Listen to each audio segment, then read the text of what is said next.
This is another one of those little spoken word, like audio over picture videos. I don't know if you want to call it a podcast, whatever, but it's going to be one of those. I actually very much like doing these, because, I like it very much as opposed to the, traditional thing. We actually have the camera on you, and so I'm actually not wearing a shirt right now, so I can do various things like that when I'm doing something like this. It's very, very liberating in that respect. But I figured I may as well, since I have a few minutes, this is going to be more of a sort of a personal record for myself, for reference. But I figured you may as well like to enjoy this as well. But I figured I'm going to try and describe the best I can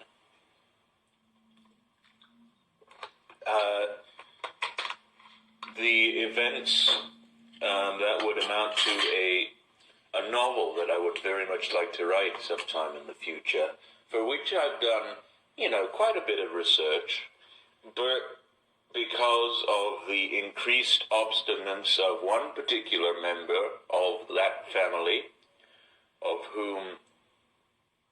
about whom I'm so fascinated, that research obviously had to be halted. And the title of this work in question was going to be Nurse of Frenzy, or The Nurse of Frenzy. I'm not sure which one I would like more. I do very much admire The Nurse of Frenzy, but I'm not too sure about that yet.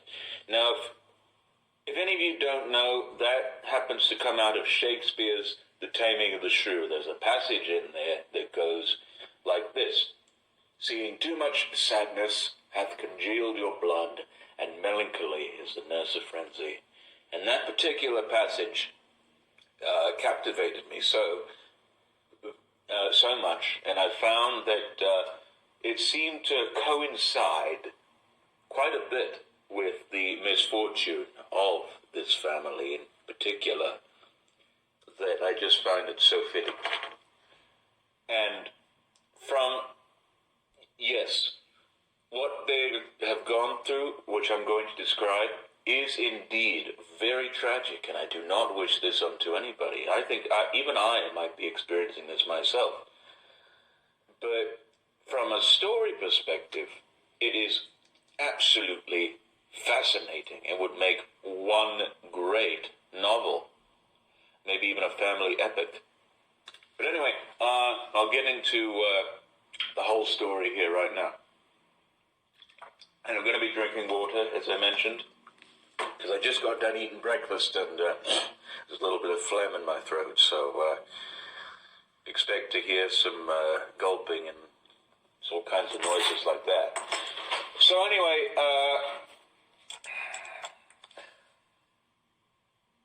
I told a very good family friend of mine this story. We had about a 3-hour-long conversation the other day. I went over to her house about a month ago or so, and I just talked about this whole matter, and it was wonderful. But I'm going to try and abridge it slightly here. Anyway, so my aunt, for about 20 years, from 1988 to about 2008, was married to my uncle, and, had raised four children over the course of 18 years with him. And in about 2004, or somewhere around there, he sort of developed this strange type of throat cancer, some or another type of throat cancer, and it had something or other to do with his gallbladder and such, and all that. His family and obviously my aunt's family too were kind of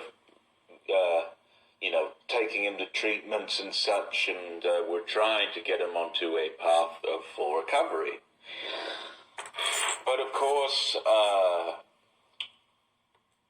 that didn't pan out, and in 2008, I believe it was the day the day before his 50th birthday, he succumbed to it and died. And this very much devastated the family. And if you must know, I'm fiddling with a rosary. I'm very much skeptical whether I should go back to Catholicism or not. Because I love the physical aspect of it, like these rosaries. It's something you can hold and pray with. But and also the crucifix. You know that Jesus was on that cross. He reminds you that he did die for our sins and such. And then the Eucharist is the body and blood of Jesus. And then that tabernacle in that church is Jesus. He's in there right now. He's always present. And I just love that aspect about the faith. But the thing is, you don't get to heaven immediately. That's why I like these born-again Christians who, once you accept Jesus Christ into your heart, it is an automatic thing. Upon death, you enter the Lord's midst. That is, of course, unless you have sinned at the time of death. So anyway, so this devastated the whole family. So much so that they became very much isolated from our circle. And for about a good 10 years, we had limited contact with them. And my aunt just grew very, very, very obstinate of visitors and was very miserable and such. She has never gotten over his death to this day. Let me just say that. And these four boys had each dealt with the loss in their own way, in their own private struggles, and I will now detail, give a detailed portrait of each boy to the best of my ability. But we'll see how this goes. Anyway, like I said, in that conversation, I spent about 30 minutes on each one. I'm going to spend about 10 on each one, so we'll see what I can do.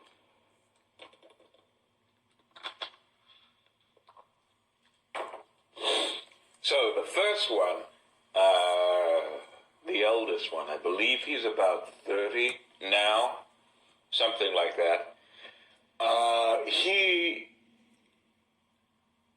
is a very well-read individual and is very intelligent, very erudite, and all that.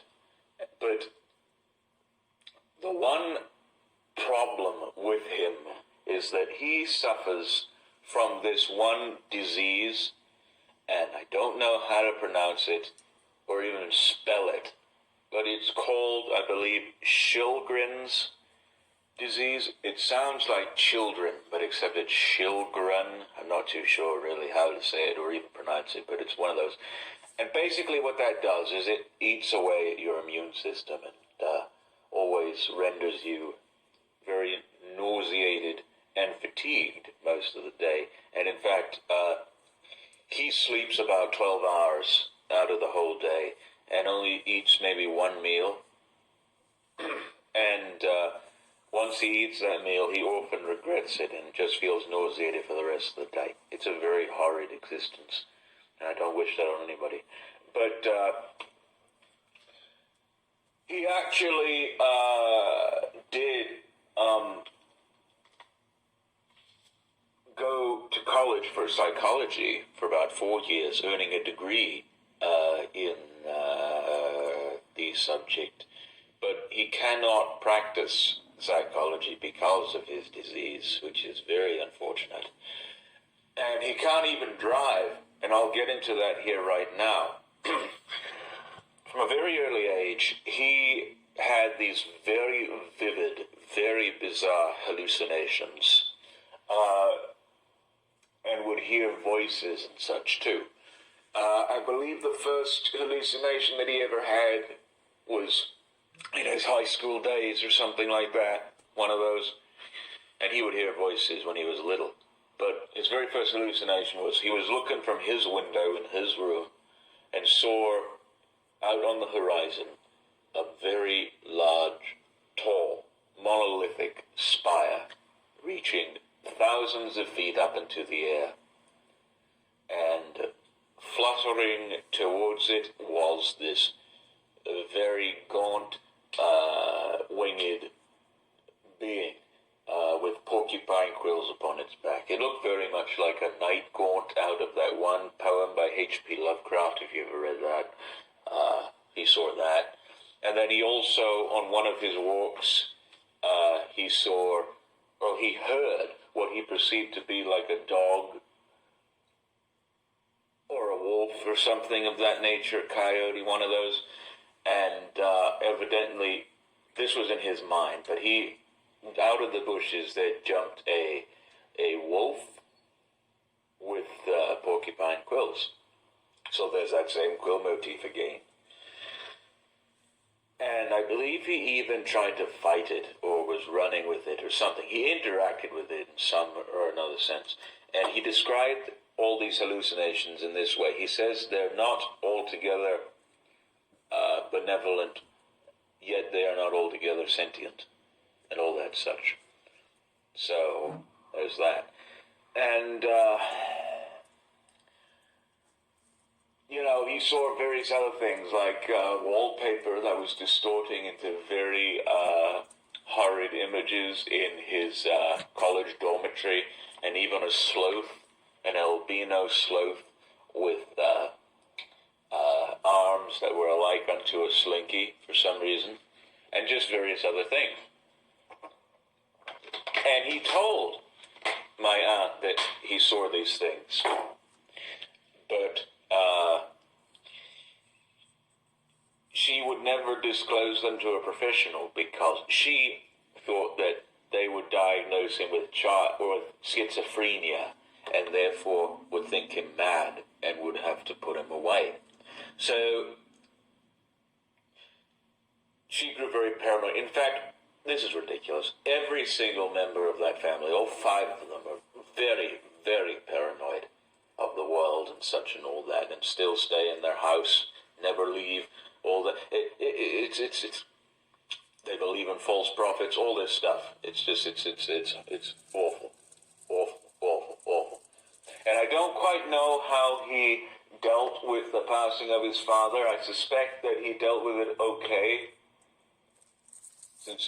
or maybe not, since he was the eldest, but obviously this condition made it harder, and obviously those hallucinations made it to where he couldn't really drive because he'd see things and such, and it's just very awful.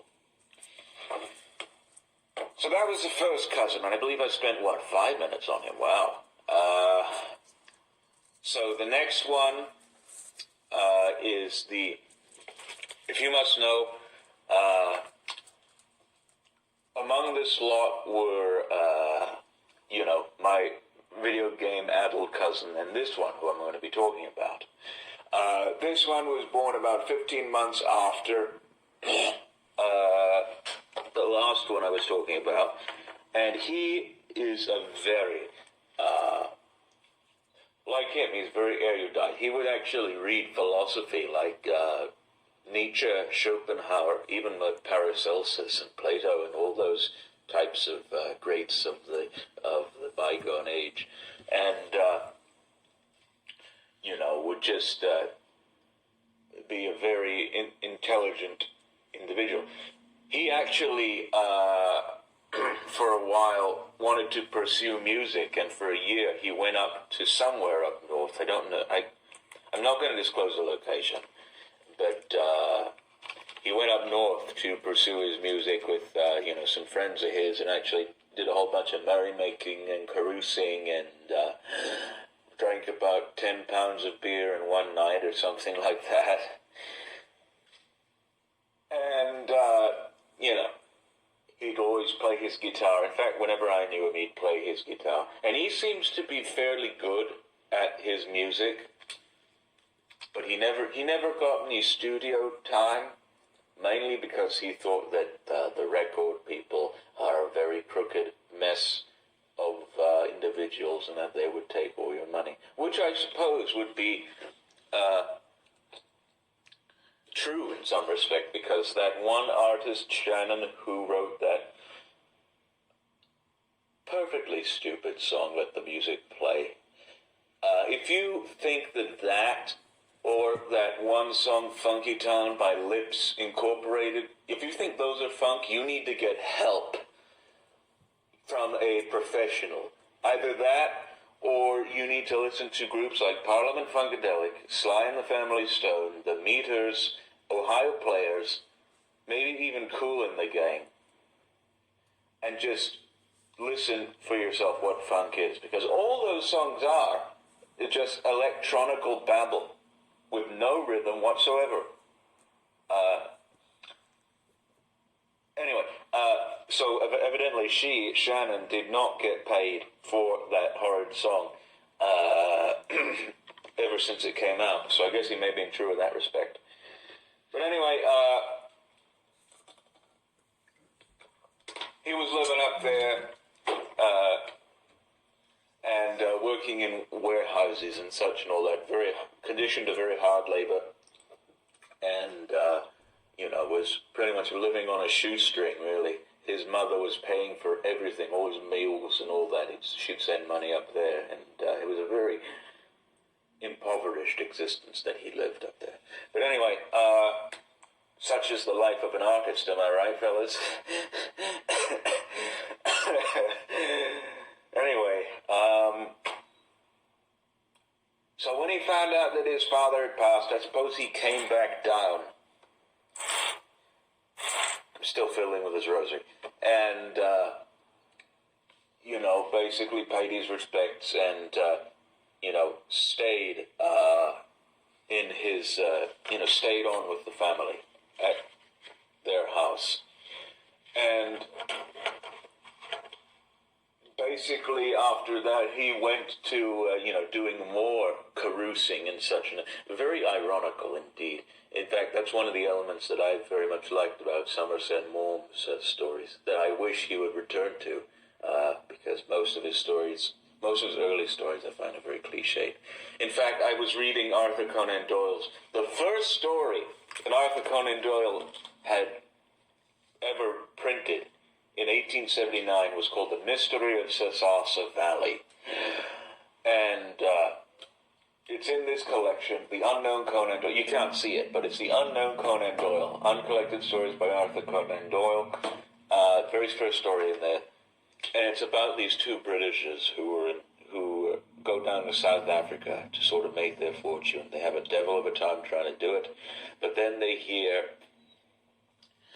a story about how this spirit, this evil, malevolent entity haunts this gulch in this Sasasa Valley, and they go down there to investigate. A very ironical piece indeed, and one of Doyle's finest. But anyway, the situation was kind of like that, very ironical indeed. He returned back to what he was doing. But what I find to be the main problem with him, there are two main problems with him. Firstly, he thinks that anything he ever tries to pursue will always amount to failure, such as this music thing. He never really got into music. He never really did anything with his music that he thought to be very fruitful. He never got any fame or fortune. He did get abundant alcohol and such, because obviously you do that if you are in a band. But he would just do all this stuff, and anything he would try, he always knew. He thought that he would fail at it, and it was a very pessimistic way to look at things, but that's how he behaved. Anyway, and then also the second but what's it called? Misfortune that he happened to experience was the fact that he was a very dour, a very pessimistic individual, and that he always thought that the world was not going to get any better for him and such, and that it was going to go insane and all that, and he would just, not find his lot in life and everything. And I believe that was originated from when he saw in his childhood, when they were just when they were constructing beds for them to sleep in, he saw, when he went in his bedroom, he ran right back out of it and was affrighted by something in there. Apparently it was sort of like a reaper's image, maybe even a wraith, or some or another type of malevolent force. I believe that may have done it. But anyway, every avenue that he goes down, he automatically knows, he thinks that he'll fail at it. And that's basically how he viewed things. And therefore, he started to brood a lot. He would be in his chamber and would not emerge for hours on end, and would just brood about how awful his situation is, and how awful the world is, and all that, and how it is all against him, and everything of that nature. To use the very tired, intolerable cliche, he was a doom and gloom type of a person. And in fact, it would get to such a point where he couldn't stand being at the house with all these people. He would actually leave the house and go up to the mountains somewhere, and would spend a few days there just reflecting on his life.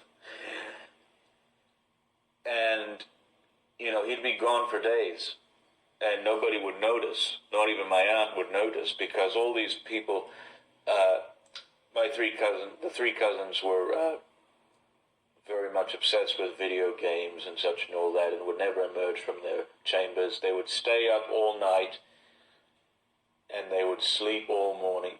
They were very nocturnal creatures. But none of them noticed that this happened until somebody came knocking at the door and presented my aunt with my cousin's pocketbook, his wallet, and asked, "Do you know this man, and is he your son?" Because apparently, whilst he was getting a drink of water from a river or something, he bent down and it fell out of his pocket and he'd lost it. And so she says yes, and they go up there in the mountains,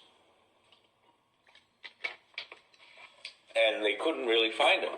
They thought that, he had either fallen off of a cliff or something and had died, and his body was never found, kind of like that one Moyle from Seinfeld, who recently, actually, was hiking and such up in the mountains, tramping, if you will, and actually fell off a precipice and died, and his body wasn't found until until months later. It was horrible. It really was. It was sort of like that. She thought that may have happened to him.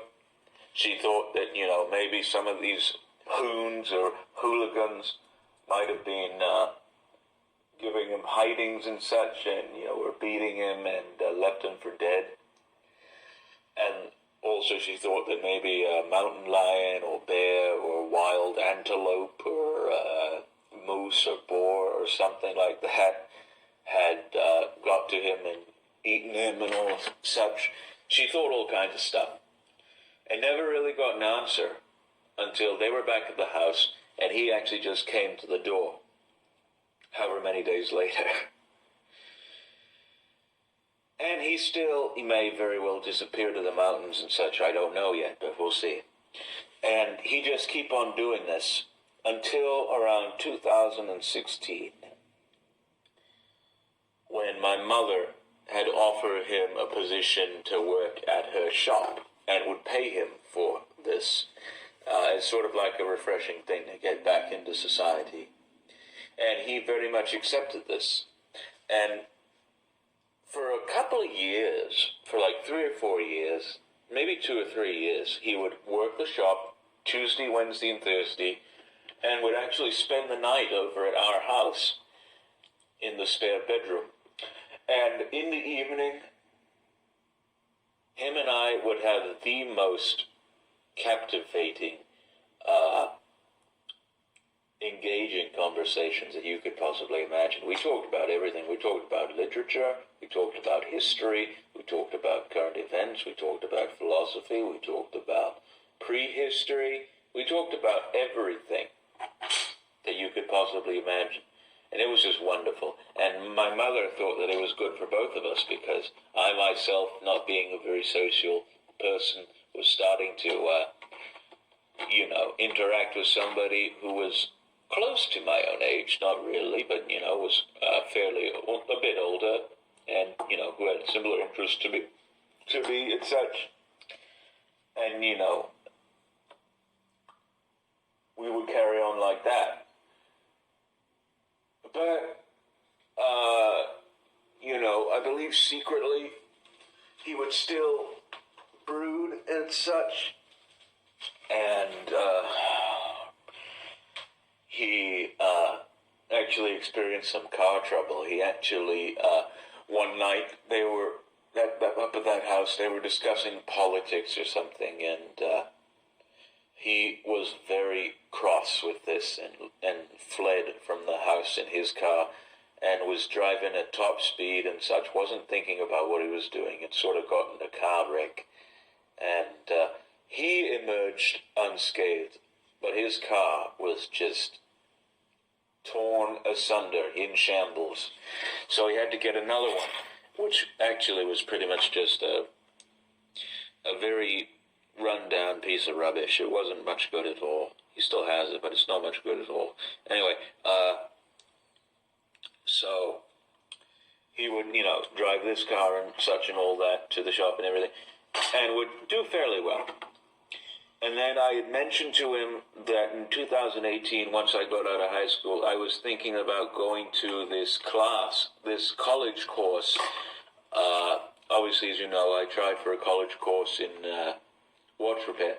And he actually he took an interest in watches when I was talking about this, and offered to go up there with me and stay with me for the 2 years that I would be up there.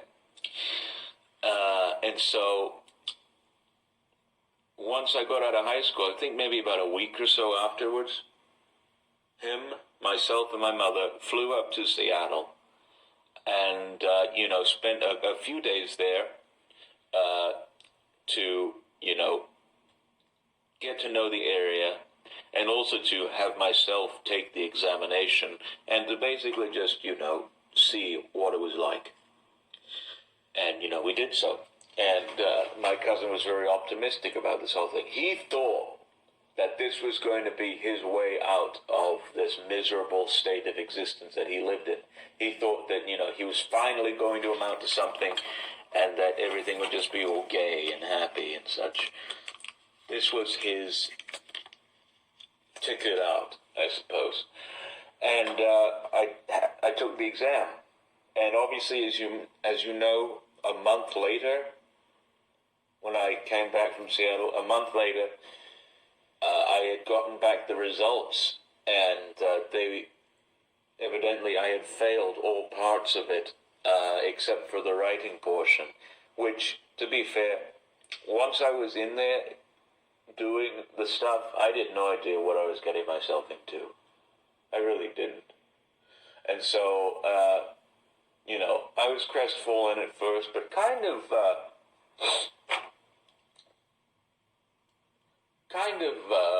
got over it pretty quick. But evidently, I kid you not, within a day after I had received these results, and I dropped the microphone again, within a day after I received these results, he had announced that he was quitting the shop, because I suppose these customers and such were becoming all the more intolerable by the day, and he just couldn't really find himself interacting with these individuals and in society all that well. He found it to be very disagreeable to him. And so basically he quit the shop, And if you must know, I'm fiddling with some whiteout. I don't know. It's weird. Or correction tape. That's what this is. Correction tape. Yeah. And so he quit the shop and basically went back to his room up at the house to brood more and even more. And as he was doing this, he would go on to these online forums and chat rooms and such, where they obviously talk a whole bunch of political nonsense, all these, false prophets that they seem to genuflect, and all this other satanic balderdash. It's not very good at all. Something that any good person, any sound person should stay away from. But essentially, he would go onto these rooms and such, and, would go onto news sites and everything like that, and would just, this anger, this anguish, all of this contempt that he had for the world and the direction in which it was headed, and all of this, misfortune, the fact that he did not escape from all this whole thing just kept mounting upon him. All this pressure seemed to keep building up inside of him. And he even gravitated towards that very, very moronic event up there in Paris, where these very stupid people rammed lorries into lines of civilians and such and all that. Obviously, they are not well in the heads, and they should be damned. But anyway, he would gravitate towards all those things, and would just continue to exude anger. Not exude, but just would continue to produce anger within him. And he even, I believe, this was at the time during those shootings at Christchurch down in New Zealand when this happened, which, if you don't know, was the one event that caused me never to watch the news voluntarily again. And I never did. And so, all this, he was basically like a bottle of fizzy. You would keep shaking it and shaking it, and I'm shaking water at the moment, but it's the only thing I have. But you would just keep shaking it and shaking it and shaking it and shaking it and shaking it until so much compression was built up on it, you had to take the top off. But he did not take his top off for many years. Finally, he took the top off, and he emerged from his chamber and went downstairs to where everyone was carrying on with their business in the main room. He went to the heart of the room and, just looked around at everyone, very casually. And then, oh goodness, this is even too horrible for me to even remember. But he would basically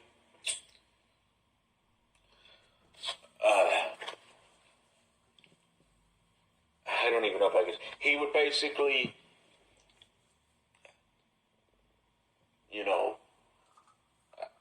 I'm just going to say it. He would burst out in these horrific screaming fits. He wouldn't say any words. He'd just yell like, ah, something like that. And at the top of his voice, and would frighten everyone. And once he was done, he would he would go back up into his chamber and stay there for days on end and never be seen again, unless he was getting, a cup of coffee or something like that. And I just thought that this was horrible. I very much sympathized with him. I thought that was not the individual that I once knew. This once sagacious, very worldly type of person very cheery, convivial chap was now reduced to basically this very that's not how you say it, that's very fertile. This very emaciated, very depressed, troubled individual who could speak no words other than screaming. And I was just devastated by that. And I really wanted to help him. And so, back in not September, I don't remember when it was, maybe August, one of those, of last year, I don't remember when it was, but one of those months, everyone was down in town because I suppose they were trying to get the youngest cousin benefits or something or other, and so everybody had to be out of the house, including my parents and everyone, leaving the cousin I was talking about and myself, the only ones to be at the house. So we went back to the house, and basically, he was a very changed individual. He was very unkempt in his beard and all that, and just, did not look very well at all. And so what I decided to do was we were sitting there in the main room, just him and I decided to put on Smetana's The Moldau, my favorite piece of classical music of all time. And I let him listen to all 12 minutes of it. And at the end, he was listening to it very contemplatively and such, and taking it all in. And at the very end, he said that it was brilliant. And then immediately after that, he let me listen to some of his music, and I let him listen to some of my music, and vice versa. And he wasn't too keen on P-Funk, which is all right, because, when I first listened to it, I was like, what in the world am I listening to? But then obviously you know how it turned out. But as soon as, we listened to the Moldau, and as soon as he said that was brilliant, I automatically thought in my head, I got him back. I brought him out of it. I really did. And I was just so happy and delighted with myself at this prospect. And about a month later, I went up to their house and actually had a very detailed conversation with him in a park somewhere. And we talked about various things like death and life and literature and economies and such and all that, various stuff. And it was very enlightening, very wonderful. And I had got this individual back, and he was actually looking very, very well kept when I saw him at that time.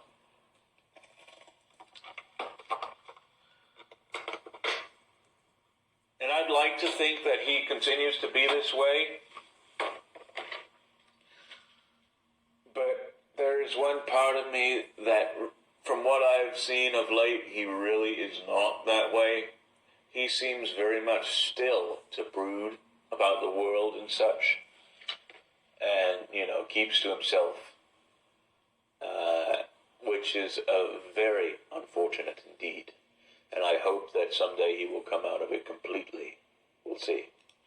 So, oh goodness, I spent about a good, 15 minutes on that one. Goodness. But anyway, on to the next cousin. He was basically he was born in 1996.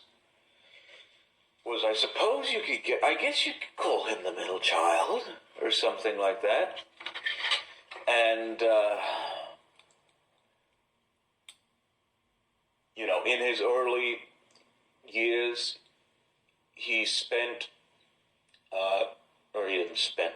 actually saw quite a bit of stuff. He had plenty of psychic experiences, and actually among which, perhaps the most prevalent, was this one figure that he saw when he was up real late at night, He was downstairs on the sofa, and he saw coming down the staircase, a man walking on his hands and feet as though he were a crab. And he just walked down the stairs and into the main room and disappeared there. And my cousin called him the Bendy Man. And that figure sort of stayed with him to this day. And he's very much horrified by it. Though he doesn't seem to admit it. Now, his situation is that of all my cousins, he seems to be the most experienced in every avenue. He has actually had the most jobs. He has had the most paramours and swains. He was the biggest cake eater of the family. He actually moved out and to a house on his own, even though the older one did, and the other older one went to college. But he actually, paid rent and all that, and actually sustains himself rather well. He did all this stuff. He actually even went to Europe and ventured through the continent, and even went to Great Britain, and was very worldly in that respect. So he did all this stuff. And I suppose his main I suppose his main foil was that his attitude towards everything was very carefree. He sort of says, yeah, the world is out of sorts, but hey, so be it. In fact, Kurt Vonnegut wrote in Slaughterhouse-Five 3 words that seem to echo throughout that book that perfectly encapsulate his life. So it goes. That is basically his philosophy. So it goes. Que sera, sera. Whatever will be, will be. Something like that. And would carry on this way very much. But this carefree sort of an attitude sort of came at a great cost, because once his father died, when he was about 13 or so, he would maintain this attitude, but all this depression and anguish and such he felt over it would, just like with the other one, would be kept on the inside. And I don't know of any instance in which he expressed his great anguish, very much like the other one, but I'm sure it will happen. If it hasn't happened already, it most likely will. But anyway, he would, in order to sort of keep his mind off of it, he would not think about it, kind of like how I'm doing with, my father. But, and he would just do all these various things. He had this very, this choice group of friends who would play role-playing games like Dungeons and Dragons and such, and even online games, and, he would engage in that with them most times. And it was very harmless stuff. Really, it really was. It was all right. At least he had his own little community and such, so he did that. But this carefree, sort of happy-go-lucky lifestyle, as I said, came at great cost, because when he was doing this whole rent thing, when he was staying at this rental with a roommate, he perceived him to be a very good character, but apparently he was very rotten indeed, and actually had, swindled him out of something or other, or wanted him to pay higher. I don't quite know what happened, but something or other with the rent.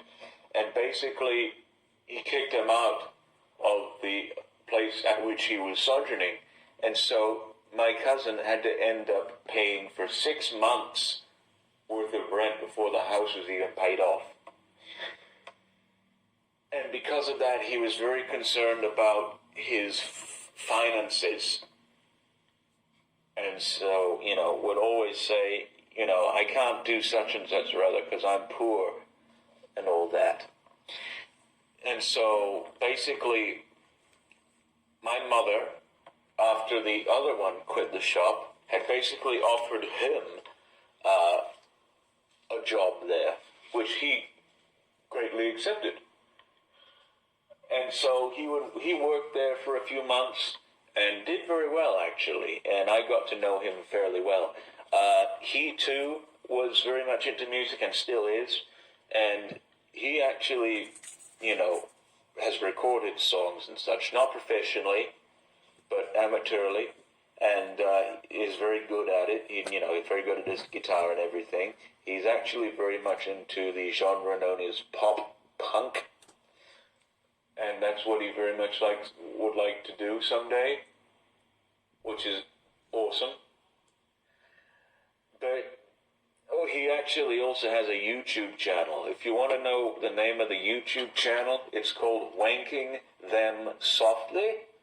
You can go ahead and look at that and maybe subscribe to him, tell him I sent you, and, just give him some, I guess, love and support and all that. Anyway,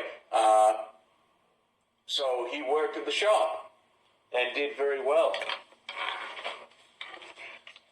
But, but this carefree lifestyle, he would do all of this stuff.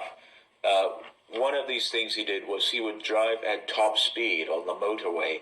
He would go to work and would drive about 100 miles an hour because there was nobody on the road at the time he would go, which was about 10.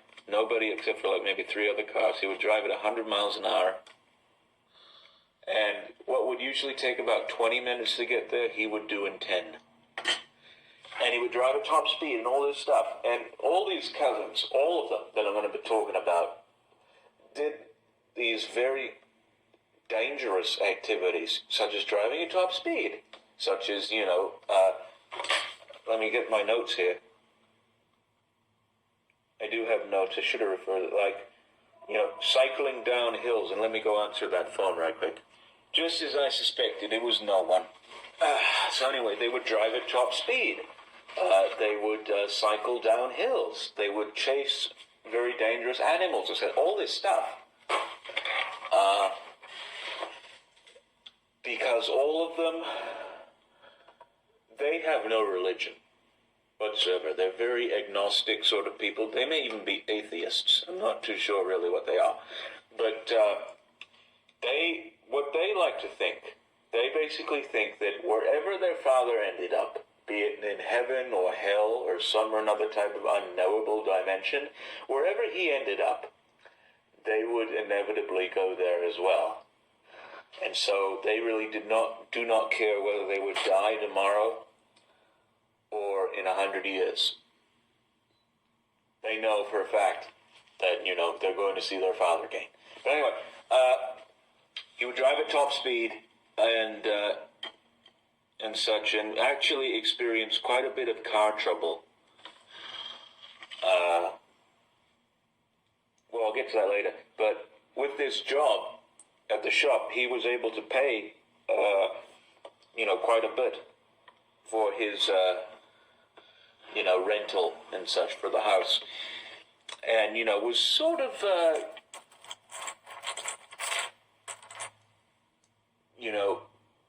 coming up in the world and all that. But obviously he experienced some car trouble, which, he was actually, I believe somebody cut him off or something or other, or he was trying to race somebody or something. So he decided to, outdo him or whatever, and so basically killed his engine. And once he did that, that was what made him decide to quit the shop after not even 6 months of working there or something like that. And so once this happened, he knew that he had to, pay all for his car, but he had no way of getting to a job from which to get money, and so he was very concerned about his finances and such and all that, and continues to be very much so. I believe that's all I have to say about him. I think. I don't quite know. I'm still thinking here. I believe that's all I have to say about him. Maybe. We'll see.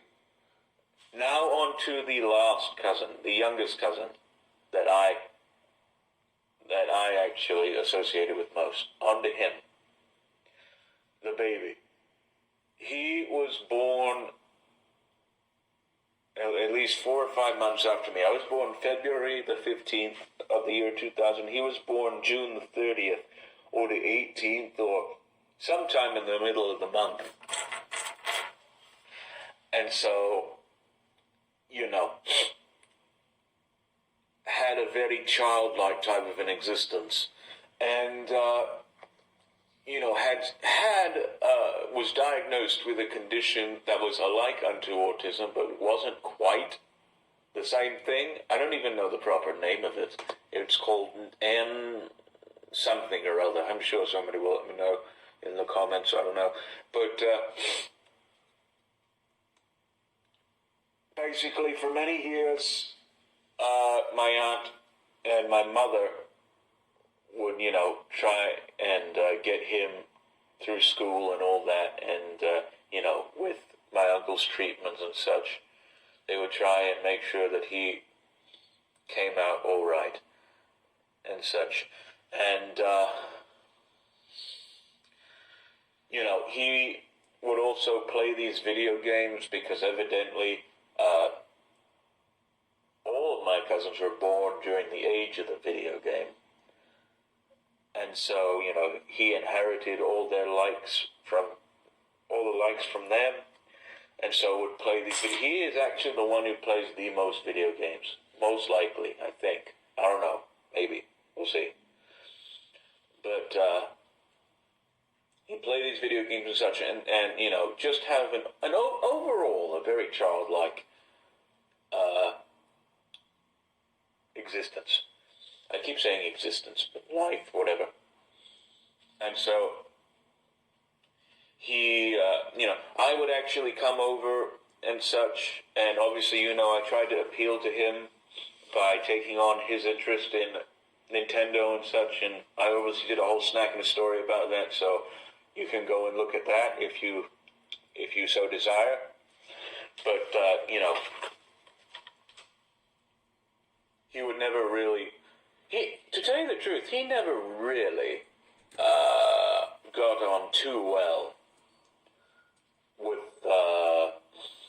with myself, or not myself, or my mother. He always, was kind of like, he thought he was too good for love and affection and all that, and would just shudder whenever my mother would try to kiss him or hug him or something like that. And so he just kept through this childlike state of mind until his father obviously came down with this throat cancer in 2004. And this is a very curious thing. He was being taught how to cycle by my grandmother, who, found him to be very recalcitrant. And, he just didn't want to do it. And so he said, come on, you got to do this. Everybody knows how to cycle. Don't you want to show your father that you can cycle? And in the most prophetic statement that I've ever heard out of a child's mouth, he says to her, what or why, before he dies, because at the time everybody thought that my uncle was going to get better. They really did. But I suppose my cousin didn't really understand this whole death concept and everything, and so just treated it like a type of like a minor offense or something. So when 2008 came, he was 8 years of age when his father did pass. He sort of didn't know how to deal with it, and so, just thought, just carried on with life, and all of the cousins, he sort of got the short end of the stick in terms of rearing, because my aunt was so distraught over her husband's death, is still distraught to this very day, that basically she forgot to raise him properly, and so for many years he would eat like a wolf. He actually swore very much like a stevedore, and would just do all of this stuff that was not at all amenable, or not amenable, but that was not at all concurrent among young boys of his age at the time. So basically, in a metaphoric sense, he lost both parents. And he never really understood any of this, which is why when he was about 11 or 12, maybe even 9 or 10, one of those, during one of these IEP meetings, he was called in to one, and, my mother and aunt were there, and a couple other people were there with the district, and, they saw him walk in all very hunched over and such, and very solemn looking. And they asked him what was wrong, and then he said to them, actually, before they asked him, "So everybody here knows that my father died, because I suppose that all the fellow students in the passage, were looking at him and such, eyeing the way he walked, and he assumed that they all knew that his father had passed away. Obviously, they said, no, you have to tell them in order for them to know, and such and all. He really didn't understand any of this. He was too young. That's the problem. He was too young for this to register. Believe you me, I'm 20, and when my father passed, I felt it. I legitimately felt it.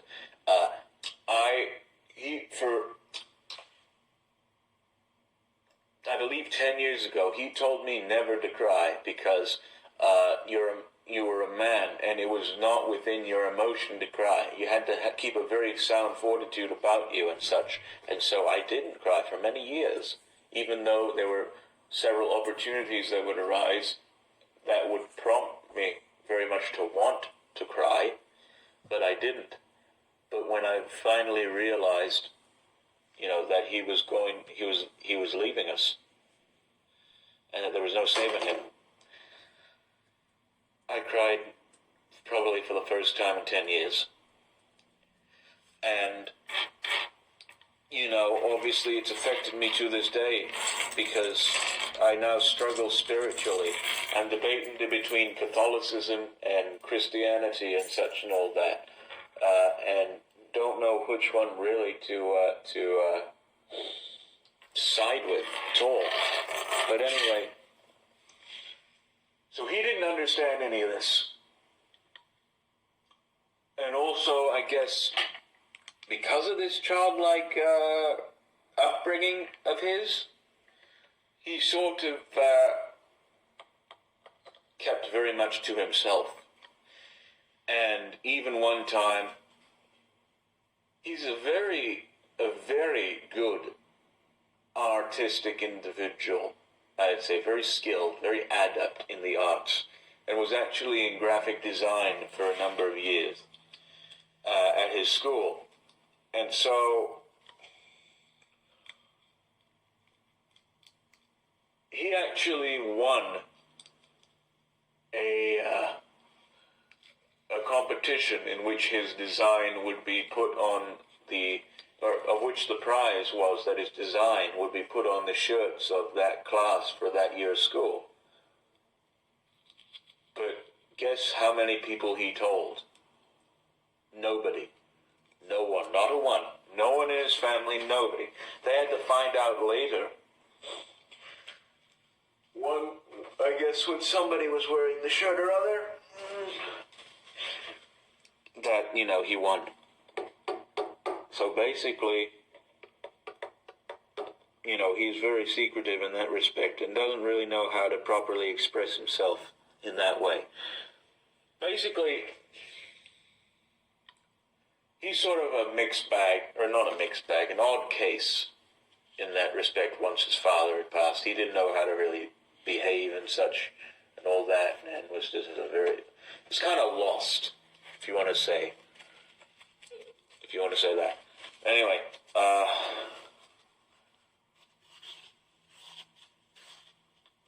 as the years went on, him and I sort of fell away from each other. As you know, we took on different interests. I obviously fell in love with literature and became a writer.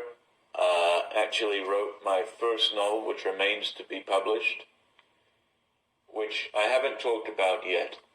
And I've hinted at it, but I've not talked about it. But I'm very much considering doing one of these little talks in which I discuss it.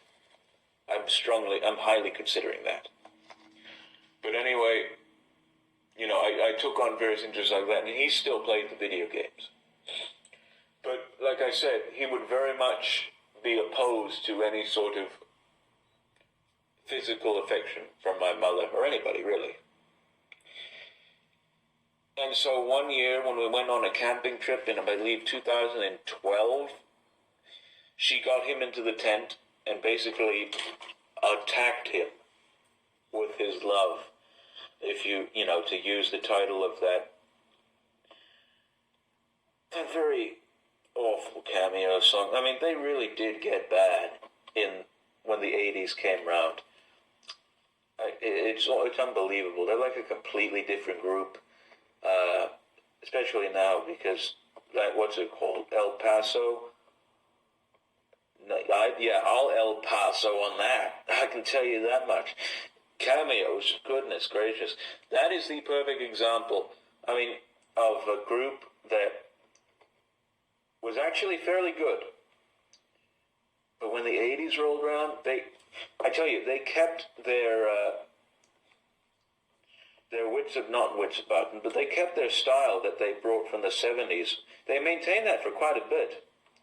And obviously, as you know, my favorite album by them is Alligator Woman, which is a very 80s type of not 80s, semi-80s, semi-70s type of an album, sort of a mix in between there. But after that album, and after, I forget the name of it, once that album, Attack Me With Your Love, came out, they basically went down the loo and never emerged from there. Anyway, so she basically attacked him with her love, and so he became more conditioned to affection and such, and was all the better for it, and would actually tolerate whenever we would come over, a kiss on the cheek or a hug from me or something like that. And, as the years wore on, my aunt became increasingly less obstinate of visitors, even though she very much is still. I wish she would come out of that. I pray for them every single night that all the boys would come unto the Lord through his words and they become their best selves, and that my aunt would continue to become increasingly less obstinate of visitors. And so, basically, as the years wore on, we sort of, would visit them more often. I would actually have monthly dinners with them, and it would be all wonderful and such. And basically, we sort of reestablished our relationship as, members of the family would. And so, basically, we started to, plan more stuff with them and all that. In fact, I think they even went down to our house back in 2015. All of them, and we spent time with them for about a week. But really, it was sort of kind of like their getaway from their house. They were supposed to get back into, maybe work the shop or even go to the beach or something like that. But instead, they brought all their computer games, such and all that. And for about a week, our coffee table was their base for playing games. So it just goes to show you that thing never leaves them. Which it's hard to be free of that. I know. I struggled for many years. I got myself free of video games in 2013 because I broke a console and never really referred to it. Up until recently, like I said, if you've seen some of those videos, I did acquire a Nintendo DSi XL, and I've been greatly enjoying it. But it's very difficult to get yourself free of that. And I don't know if I would get myself free of that. Maybe I would. I'm not sure. But anyway, so we started to connect more and such. And obviously, I got more into, the interests of the other cousin. And, the youngest was starting to basically be more, as I said, receptive of advances. But the last point I want to bring up, and this may very well be where I end this book when I do write it. But the last point I want to bring up is that he never, like I said, he didn't understand a lick about this whole passing of his father. He thought he was just really a passing fancy or something like that. Like just, it's something that happened and such, and, it's something, it's just something that happened. Just a regular everyday occurrence, like, eating or breathing or, going to the loo or something like that, just an everyday thing. He didn't understand the magnitude of it, the gravity of the situation, and such. He didn't understand any of that. But we actually went for one last camping trip last year with the cousin who I, let listen to the Moldau and him. And they enjoyed it immensely. The older one actually did bring his telescope and looked and was admiring the stars and such, and actually slept under the stars once and was just enjoying the nature, or whatever nature there was, because it wasn't really a camping ground. It was more like a timeshare, really, with a fake wilderness and a ranch and a graveyard full of caravans and so. That was not camping in the what's it called, in the literal sense. That was not camping. That was kind of like just staying somewhere. But they very much liked it, and the youngest one kind of still played his games, but that's understandable. Like I said, it's hard to break yourself or to get yourself clean of that. But they very much enjoyed it. And we were driving back to my grandmother's in her car because, my cousin's old rust bucket could not fit all the stuff in there, so we had to take her Mazda.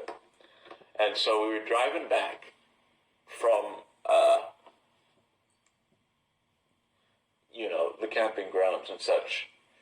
And we were passing, we were going to grandmother's, and we were passing the cemetery at which their father was buried, at which my grandfather, who actually did get on quite nicely with the older cousin who came down from up north very well, and then of course he passed on 2 years after that. But that's where he was buried, and that's where my grandmother will be buried. We passed that greensward, that cemetery, and, we just think nothing of it. The older cousin and myself, we're sitting up front, he's driving, and the youngest one is sitting in back. He looks out at this cemetery off in the distance, and very warmly, very sincerely, he says these words, "Hello, Dad." And I just about lost it at that point, because that, to me, symbolized that there was hope, not only for him, that he knew what was going on and, that he accepted it, but that there was hope for the whole family, and that perhaps maybe they would come out of their state of, their lugubrious state of existence, and maybe go back into society and become actually productive individuals. And so that is basically the whole story of the Nurse of Frenzy. There were plenty of other details that I did leave out, like early stuff, but that's basically the stuff I wanted to focus on most. I did interview these people quite a bit, therefore I have all these notes because of it. Well, not all these notes. Well, I have all these notes just, to be questions to ask. But I did interview all these people a couple months back. But, of course, my aunt grew ever more obstinate with visitors. And she is very paranoid about everything. As I think are these other cousins. Well, no, it's not them. She is very much like a totalitarian dictator, sort of like, I don't want to say Stalin, but it's very much like Stalinist Russia or Nazi Germany over at that house. Never do any of them leave. They just stay in there walled up, and they don't accept visitors. It's awful. In fact, we went over to their house a few weeks ago, my mother and I, and we were just dropping off some stuff, among which was a King James Bible. And she went up to the house. I didn't. I chose to stay in the car because I didn't want to speak with them until they were good and ready. But when I was there, when I was outside of the house in the car, all I could feel was this very strong presence of evil and deviltry among them. It was like hell there. And my mother confirmed this, in that my aunt didn't even open the bloody door. She just took the stuff from the window. It was just awful, awful. Those people need to come unto Jesus sometime soon, and just need to stop listening to all these false prophets who will most likely be damned to hell, and really they'll be all better for it. In fact, recently, the middle cousin, the one who is very concerned about his finances, actually lost about 30 pounds, maybe even 60 pounds, and was venturing out of the house and going out on walks, bushwalks, and tramping and such, and reconnecting with old friends and all that, and was going out into God's creation and such. He was actually doing quite a lot, and I just hope that the Lord continues to bless him, and that he comes onto his word. He seems to be like the most likely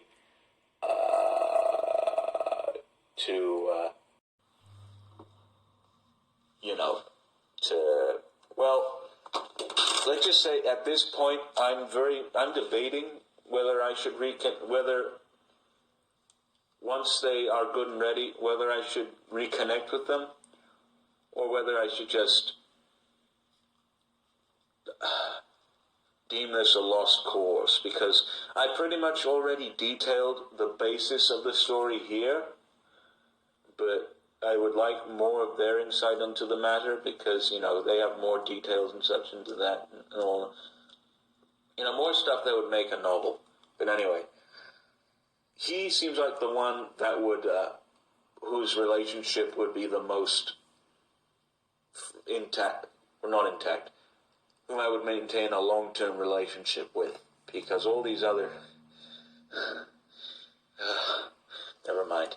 But he actually even offered to speak with me on how to cope with the loss of my father, because he knows how I feel, obviously, and, actually reached out to me on one of these videos. He commented. I didn't see it because obviously his name, I don't know how YouTube is. They sort of like block people with suggestive names and all that. I couldn't read his comment, but my mother informed me that he commented and such.